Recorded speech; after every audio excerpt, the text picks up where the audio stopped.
Warahmatullahi wabarakatuh. Alhamdulillah wassalatu wassalamu ala rasulillah wa ala alihi wa ashabihi wa mawalah.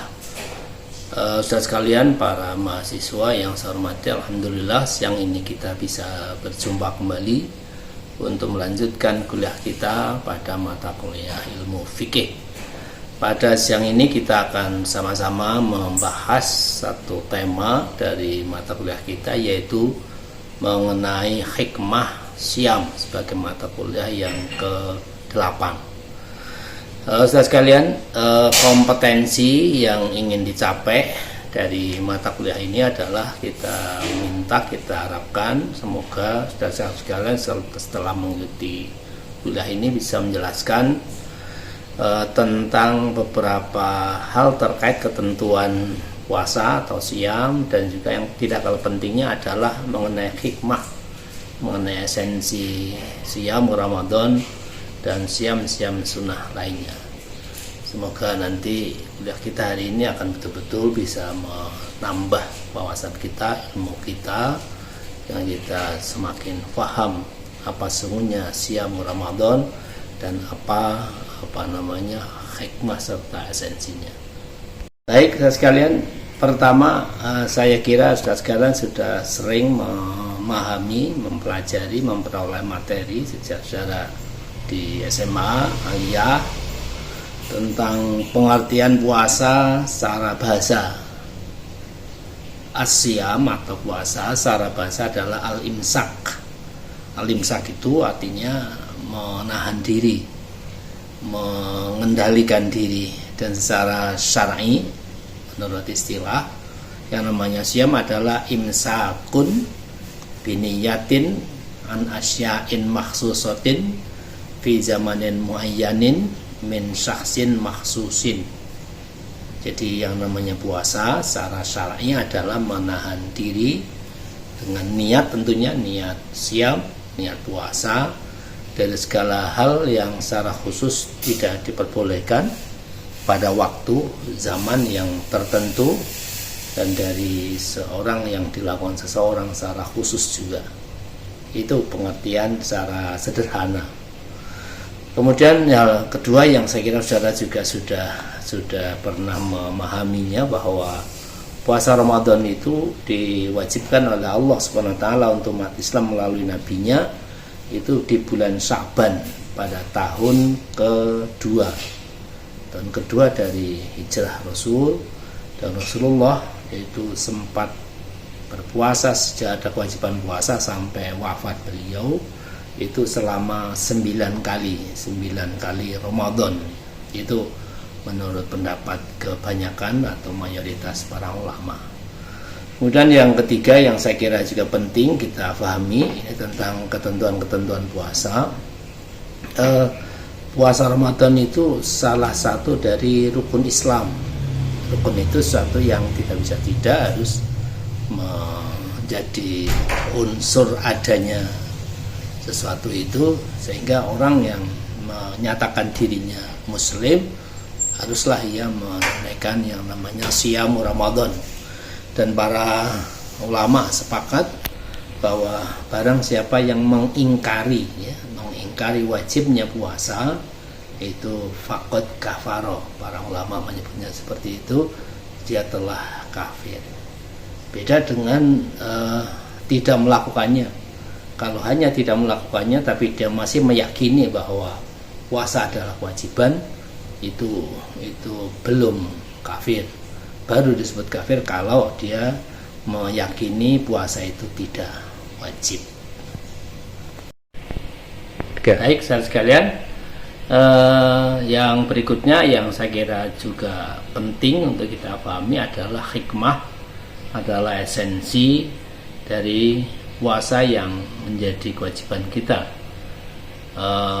Ini penting kenapa? Karena setiap ibadah kalau dilakukan seorang itu tanpa difahami esensi dan hikmahnya, maka dia tidak akan punya semangat yang optimal, yang baik.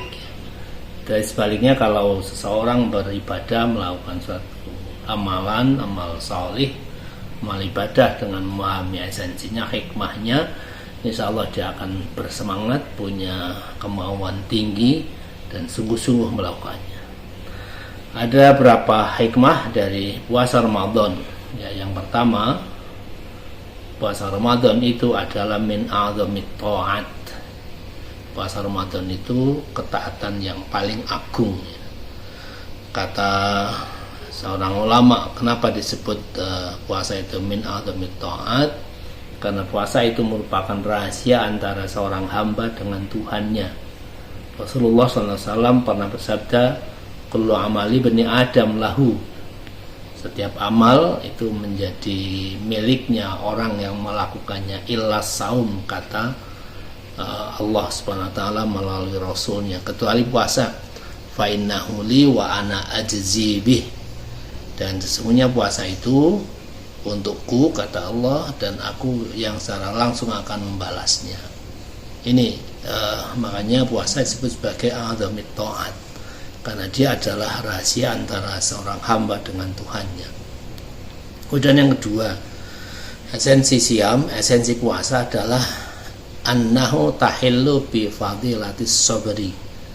Nilai kebaikan, nilai keutamaan puasa itu sebanding dengan nilai keutamaan kebaikan sabar. Orang muslim, seorang muslim itu wajib sabar, harus sabar, tapi sabar itu bukan hal yang mudah. Nah, ketika kita melakukan puasa, maka itu berarti kita sedang melakukan hal yang nilai keutamaannya, fadilahnya setara dengan kesabaran. Kemudian yang ketiga, esensinya, hikmahnya, hikmah siam adalah tajribatul muqasad al-khurman wal-ju'. Menjadi latihan orang yang melakukannya untuk meninggalkan hal-hal yang dilarang, untuk meninggalkan hal-hal yang tidak diperbolehkan, termasuk mengalami kelaparan.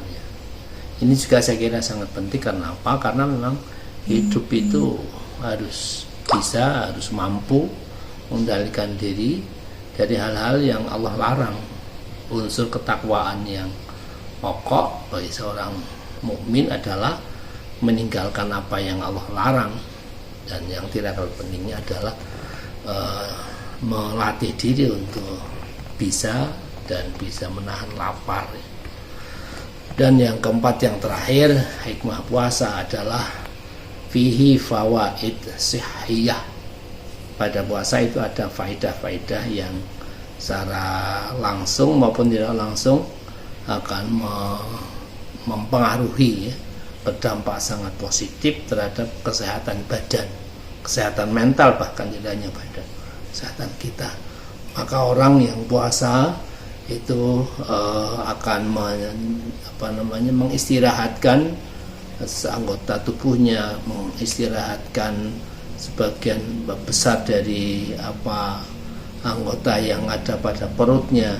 Untuk itu setiap setahun sekali itu diberikan kesempatan untuk tidak bekerja keras, ya, karena tidak kita masuki makanan-makanan dalam dalam perut kita. Dan itu penting, setiap setahun sekali minimal. Yang lebih baik tidak hanya setahun sekali, anggota tubuh kita bisa istirahat agar bisa melakukan penataan kembali atau rekonstruksi ulang terhadap setiap anggota tubuh kita.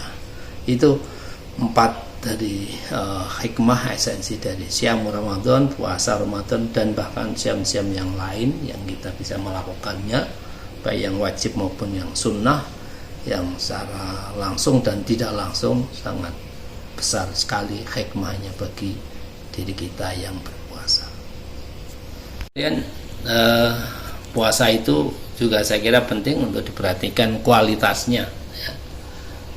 Puasa yang berdampak, yang punya hikmah, dampak positif pada diri yang melakukannya itu ketika puasa itu dilakukan dengan sebaik-baiknya sesuai ketentuan yang Rasulullah SAW berikan, ajarkan pada kita semuanya. Di antara yang terpokok dari bagaimana cara menjaga kualitas puasa adalah agar kita tidak melakukan apa yang namanya qaul zur wal amalu bihi wal jahla bihi, bahwa ketika puasa kita tidak puasa perut kita, tidak hanya puasa dari minum kita, tetapi juga dari ucapan-ucapan yang jorok, yang kotor, yang tidak baik, dan juga melakukan hal-hal yang tidak baik, yang itu mungkin merusak diri kita, merusak lingkungan kita, menyakiti teman kita dan saudara kita.